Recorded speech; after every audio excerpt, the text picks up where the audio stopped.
It was a raw, blustery afternoon. I stood on a cliff edge, the wind whipping at my face. Below, the untamed forest stretched out, a vast green ocean. For too long I'd felt the pull, a deep yearning for something real. Modern life, with its comforts and routines, can dull the senses. I needed to strip it all back. I needed to test myself against the raw power of nature. That very moment, staring into the wild heart of the land, the decision solidified. I would go in alone.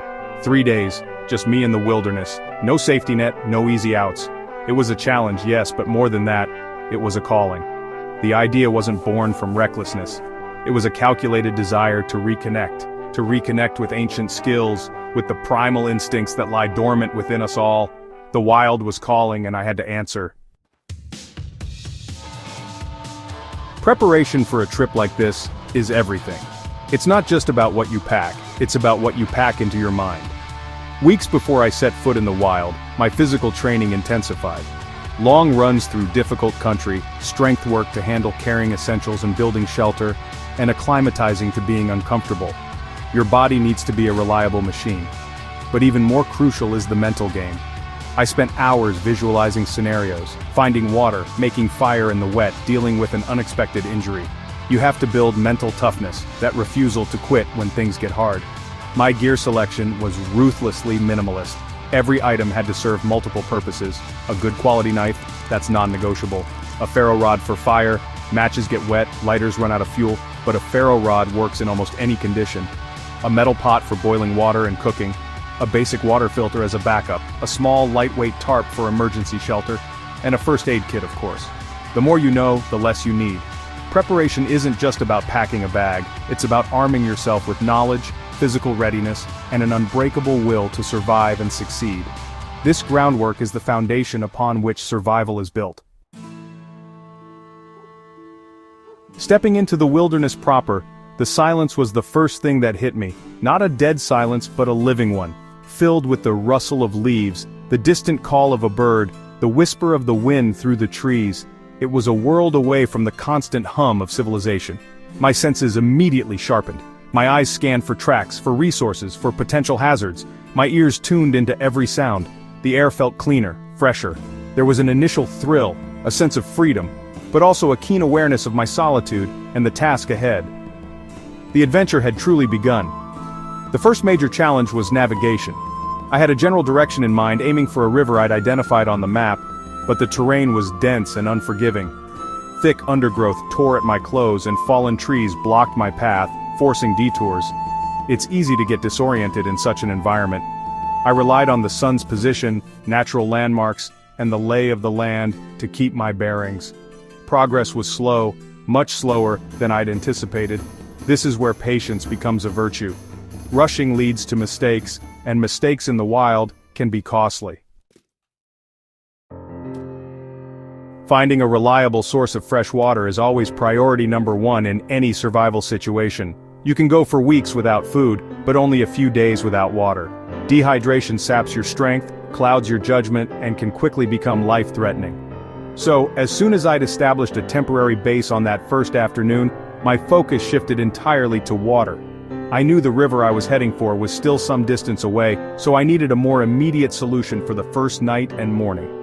My body was already craving hydration after the strenuous trek.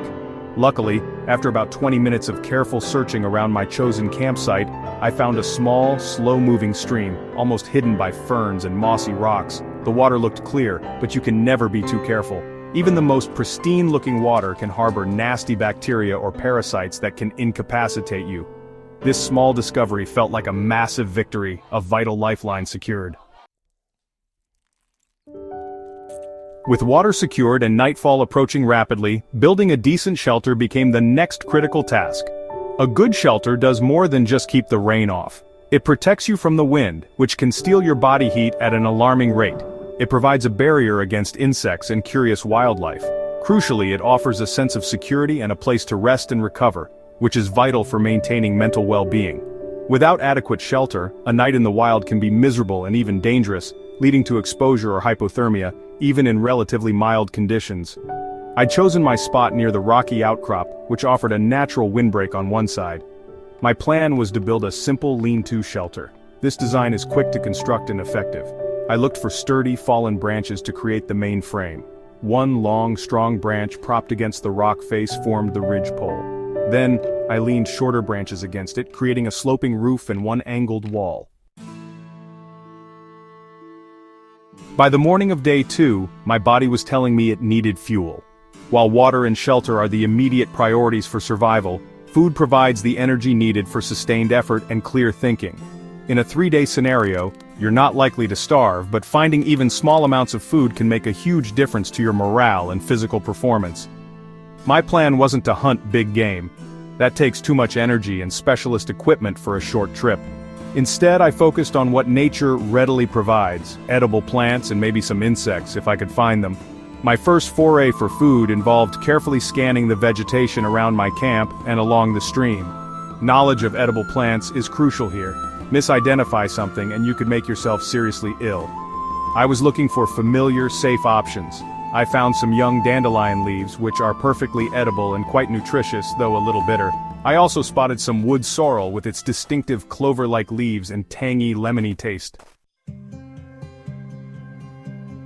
Surviving alone in the wild isn't just a physical challenge, it's a profound mental battle. The isolation can be intense. On the second night especially, a wave of loneliness washed over me. The forest, so vibrant during the day, became a place of deep shadows and unfamiliar sounds. Every snap of a twig, every rustle in the undergrowth seemed amplified.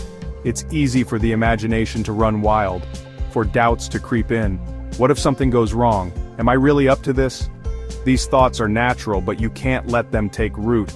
There were definite moments of doubt. Waking up cold and stiff on the second morning, with the prospect of another long day of effort ahead, I felt a momentary dip in my resolve. The comfort of home, a warm shower, a proper meal. These things beckon like a siren's call. It's in these moments that your mental training truly kicks in. I had to consciously push back against the negativity, refocus on the immediate tasks at hand. Rekindle the fire, find more water, improve my shelter. If you're considering your own wilderness adventure, my first piece of advice is the acronym STOP. Stop, think, observe, plan. When things get tough or you feel lost, don't panic. Just stop. Take a breath. Think clearly about your situation. Observe your surroundings, look for resources, assess any dangers, then make a plan. This simple process can save your life. Rushing into action without thinking is a recipe for disaster. Calm, considered decision-making is your best friend in the wild. It helps you conserve energy and make the most of what you have. Before you even think about heading out, invest time in learning essential survival skills. Don't rely on YouTube videos watched once. Practice them. Learn how to reliably make fire in different conditions, wet, windy with minimal tinder. Practice building different types of shelters. Understand how to find and purify water. Know basic first aid. These skills are far more valuable than any fancy gadget. Your knowledge and your ability to apply it are what will truly keep you safe and allow you to thrive. As my 3 days drew to a close and I began my trek back towards civilization, I felt a profound sense of transformation. The physical exhaustion was undeniable, but beneath it was a deep well of satisfaction and a newfound clarity. Those 3 days alone, relying solely on my wits and the provisions of nature, had stripped away the non-essentials and reconnected me with something fundamental. I had faced challenges, battled doubts, and emerged stronger, not just physically but mentally and spiritually. The wilderness had been a harsh but invaluable teacher, and I was a grateful student. One of the biggest takeaways for me was the incredible power of self-reliance. Knowing that you can provide for your basic needs, water, shelter, warmth, in a challenging environment builds a unique kind of confidence. It's a confidence that permeates other areas of your life. The small comforts we take for granted every day suddenly seemed like incredible luxuries. This experience fostered a deep appreciation for simplicity and for the resilience that lies within each of us, often untapped. We are far more capable than we often give ourselves credit for. The connection I forged with the natural world during those 3 days was intense. When you are reliant on the environment for your very survival, you see it with new eyes. Every rustle of leaves, every bird call, every change in the wind becomes significant. You become part of its rhythm, attuned to its subtle signals. There's an incredible beauty in that raw, unfiltered immersion. Nature isn't just a backdrop, it's a living, breathing entity, and spending time truly within it rather than just passing through is a powerful reminder of our place in the wider web of life.